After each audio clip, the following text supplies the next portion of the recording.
The gate agent tore up the boarding pass of an 11-year-old black girl without asking a single question, unaware that the girl's mother owned the entire airline. For Amara Delaney, a bright-eyed 11-year-old with deep cocoa skin and neatly braided hair adorned with tiny purple beads, this wasn't just a trip, it was her very first flight, her first time traveling alone. She stood at gate B17, her sneakers just barely touching the yellow boarding line, eyes glued to the screen above, LaGuardia Flight 308, on time. Inside her lavender backpack were her sketch pads, a tin box of colored pencils, a squished peanut butter sandwich, and a folded note from her mother. "Look out the window, sweet girl, the clouds don't judge, they just carry you." Her mom Elise Delaney had written it just before hugging her goodbye. Elise was CEO of Skybridge Airlines, though few ever guessed it from her jeans and natural curls. She was a quiet power, not the headline kind. She boarded early under a different name, wanting to observe. There had been complaints about Gate B77, subtle things, hard to prove, easy to feel. Amara didn't know all that, she just knew her heart was pounding. She stepped forward when the line moved, holding out her boarding pass with both hands. The woman at the gate, Colleen Dresner, mid-50s, pale, stiff smile, pearl earrings, didn't look at the name, just looked at Amara. "You here with somebody?" she asked, her tone polite but cool. "No, ma'am, I'm flying alone," Amara said softly. "My mom checked me in." Colleen frowned, glancing at the paper without reading it. "You sure you're at the right gate, sweetie?" "Yes, it's Flight 308 to LaGuardia." Colleen didn't scan the pass. "Do you have a guardian?" Amara hesitated. "She's already on the plane, she boarded earlier." "You people," Colleen muttered under her breath, "always last minute." Amara froze. "What?" Colleen didn't repeat it. Instead, she held the ticket at arm's length, squinted at it like it was counterfeit. "You can't just print something off a website and expect to board a plane, sweetheart. It's real, I have the confirmation email, my name's on the list," Amara said. "I've seen this before," Colleen said, cutting her off. "Fake tickets, kids making things up, trying to sneak on. You'd be surprised what some of you try to pull." "Some of who?" Amara asked, her voice barely audible.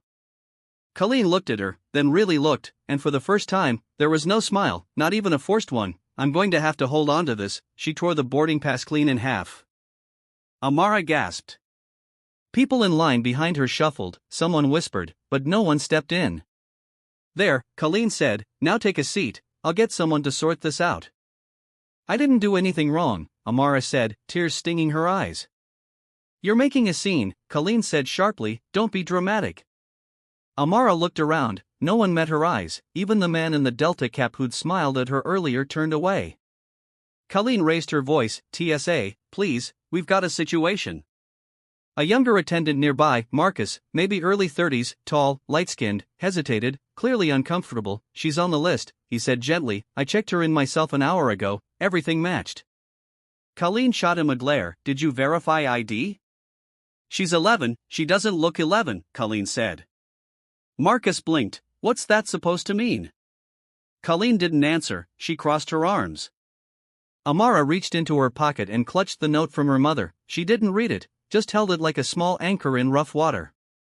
A TSA officer appeared, big man, mirrored glasses, chewing gum. He glanced at Amara, then at Colleen. "What's going on?" "Possible fake boarding pass," Colleen said. "No guardian, she's being difficult." "I'm not," Amara whispered. The officer crouched slightly to Amara's level. "Name?" "Amara Delaney." He pulled out a tablet, tapped. After a moment his eyes shifted. "Delaney? Elise Delaney?" "Yes, sir, that's my mom." He stood upright. "She's on the manifest, first class, checked in with unaccompanied minor service." Colleen paled slightly. "That can't be right." "It is," the officer said. "Kids cleared, boarding pass was valid, shouldn't have been torn." Marcus stepped forward again. "She followed protocol, I verified everything." Colleen looked like she might argue, but then something else happened. A voice, strong, calm, female, called out from beyond the security barrier. "Is there a reason my daughter isn't on that plane?" The crowd shifted. Elise Delaney walked forward, not with anger, but with the quiet weight of someone who'd had to walk into rooms like this too many times, not with fire, but with ice. Colleen stiffened. "I wasn't told you weren't supposed to be," Elise replied. "I stayed back on purpose because I wanted to see how she'd be treated when no one was watching." Amara stepped toward her mom, tears finally falling. My ticket was fake, Amara said. She said people like me make things up.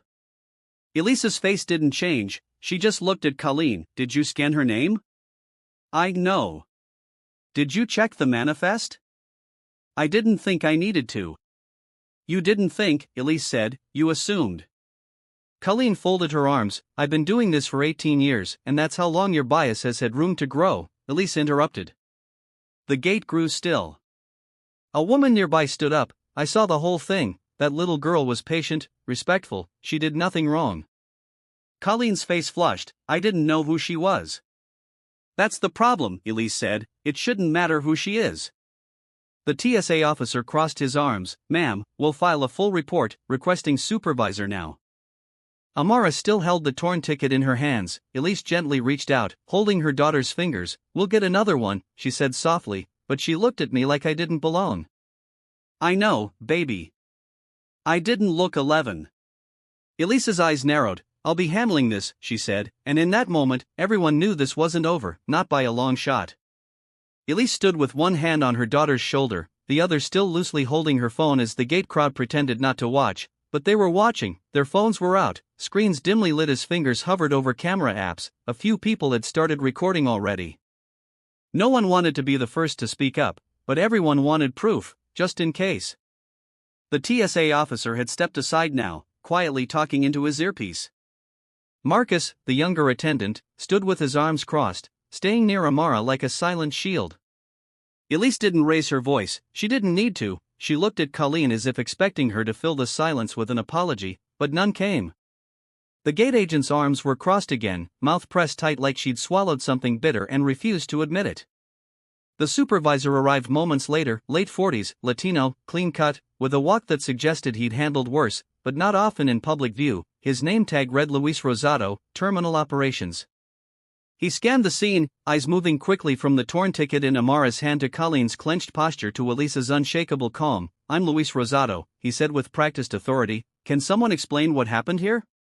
Elise didn't move. Your employee accused my daughter of carrying a fake boarding pass. She tore it up in front of her, refused to verify her name or scan the pass. My daughter was registered properly as an unaccompanied minor. Everything was confirmed at check-in. Luis turned to Colleen. Is that accurate? Colleen hesitated, eyes flicking to Marcus. She approached the gate alone, didn't have ID. I've seen fake tickets before, I made a judgment call. Did you verify her name? He asked. No. Did you scan the barcode? It didn't look right, but I didn't check. Luis didn't raise his voice either, but it was enough to make Colleen look away. Amara shifted slightly, still holding the torn halves of her pass. Elise noticed and reached down gently, taking them from her. We'll keep these, she said quietly, just as a reminder. She turned back to Luis. I need this documented. I want a full review of the surveillance footage from this gate, the audio included. This wasn't just a policy error, this was profiling, and I've spent too many years building a company that promises better than this. Luis's head tilted slightly. You're Elise Delaney?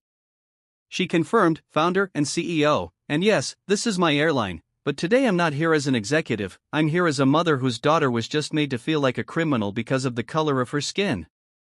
There was no applause, no gasp, just a weighted hush, and Colleen looked suddenly smaller, not because of who Elise was, but because of how clearly she'd failed. Marcus finally stepped forward. She did everything right, she was respectful, I verified her status myself, she checked in over an hour ago, I remember because she had a sketch pad sticking out of her backpack. Luis gave him a look of gratitude, small and sincere. We'll get her a new ticket and I'll initiate the footage pull, HR will be looped in. He turned to Colleen, step away from the desk now.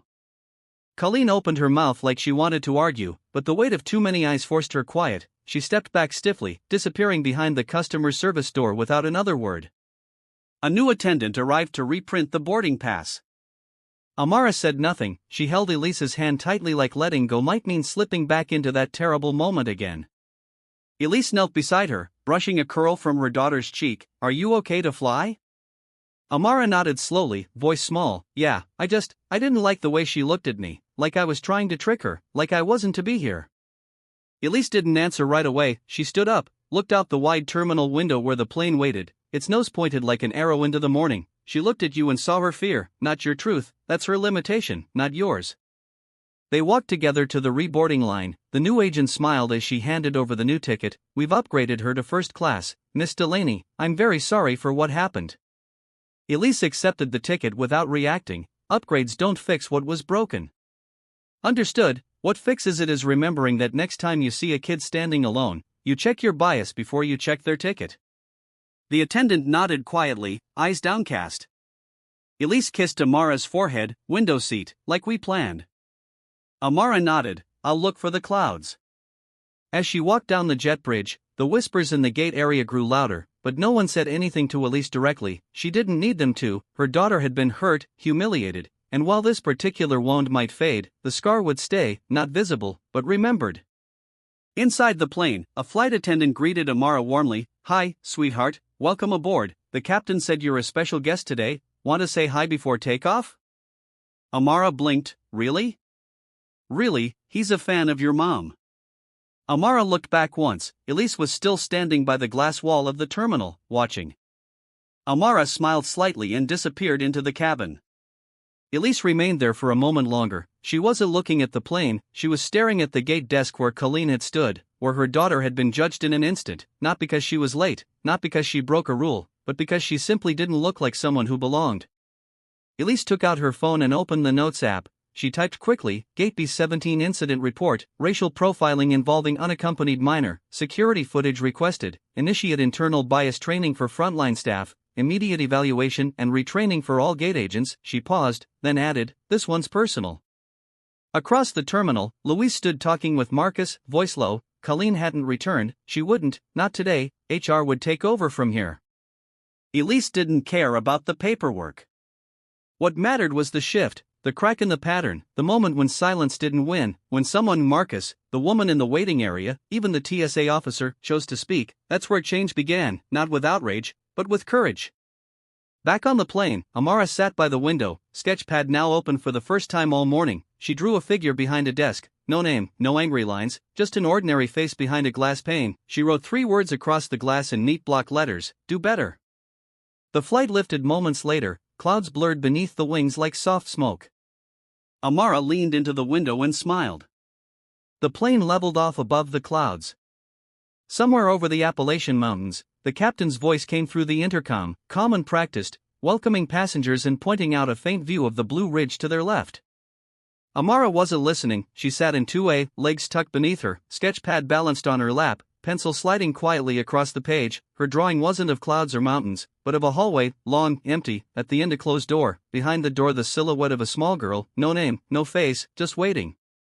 The memory of the gate still clung to her, not as a shout, but as a feeling, that sharp weight in her chest when people looked through her. She didn't want revenge, she didn't even want an apology, she just wanted to understand why someone could look at a quiet, respectful 11-year-old and immediately decide something was wrong. The tray table beside her held 2 glasses of water and a small folded note, hand-delivered by a different flight attendant, one with soft gray curls and kind eyes, who bent slightly to whisper. "This came from the gate supervisor, he said it was for your mother." Amara opened it. Even though it wasn't addressed to her, she read the neat handwriting inside. "Miss Delaney, we're initiating a full review of recent gate interactions across all terminals. I know a formal apology isn't enough, but we will do better, Luis Rosado." She smiled faintly. It didn't erase what happened, but it helped. Meanwhile, Elise sat in her own seat farther back in the cabin, still dressed like any other working mother, no name tag, no spotlight. She sipped ginger tea and stared at the clouds, not because they were beautiful, but because they gave her space to think. She'd been here before, not in the sky, but in this fight. Decades ago she'd been the girl at the gate, the one told to wait, told to prove she belonged. She built this airline so that little girls who looked like her daughter wouldn't have to live in the shadow of those glances, and yet, here they were. Elise opened her laptop, not to answer emails, but to begin drafting her own report, not for press, not for image, for accountability, for change that didn't fade when the flight landed. Back in first class, an older white man across the aisle leaned over slightly toward Amara. He wore a worn flannel shirt, jeans, and had a trimmed white beard. "You handled yourself real calm back there," he said quietly. "Most kids would have kicked and screamed. Heck, I probably would have." Amara looked up, surprised. She didn't know if she was allowed to talk to other passengers, but the man's voice was kind. "Thank you," she said. He nodded. "My grandson's your age. We talk a lot about this stuff. What to do when people make assumptions. It's not fair, but we try to prepare him." He paused, then added, "It's like you got to be twice as patient just to be treated half as fairly." Amara looked down at her drawing again, then back at him. "My mom says that too, except she says we have to be twice as prepared. She tells me not to shrink." The man smiled, a little sad. "She's right." They didn't speak much after that. They didn't need to. The cabin settled into its usual Madeira hush, magazines rustling, headphones clicking, the clink of ice in plastic cups. Amara finished her sketch and turned the page. She began to draw the airport window, but this time she drew her mother standing on the other side of the glass, strong posture, soft expression, behind her the outline of an airplane, and above her head the words, "See me first." Near the end of the flight, Elise walked up the aisle to check on her daughter. Amara looked up. "Hi, Mom." "Hey, sweet girl, how's the view?" Amara pointed out the window. "I think that's the Hudson." Elise leaned in, squinting. "Could be, you'll see a lot more from the ground." Amara hesitated. "Do you think they'll fire her?" Elise sat beside her for a moment. "I don't know, do you want them to?" Amara looked back down at her drawing. "No, I want her to remember what she did. I want her to learn. People don't learn when you just erase them, they learn when they're made to see what they didn't see before." Elise smiled, just a little. "That's a powerful thing to say." "It's how I feel." The plane began its descent, dipping gently through the clouds. Elise returned to her seat. The flight crew moved into action, instructing passengers to stow their trays and buckle up. Amara pressed her forehead to the window. Below, the New York skyline peeked through mist and sunlight, jagged and beautiful. It looked like a place where big dreams waited for small people to arrive. The landing was smooth, the wheels kissing the runway like a quiet promise.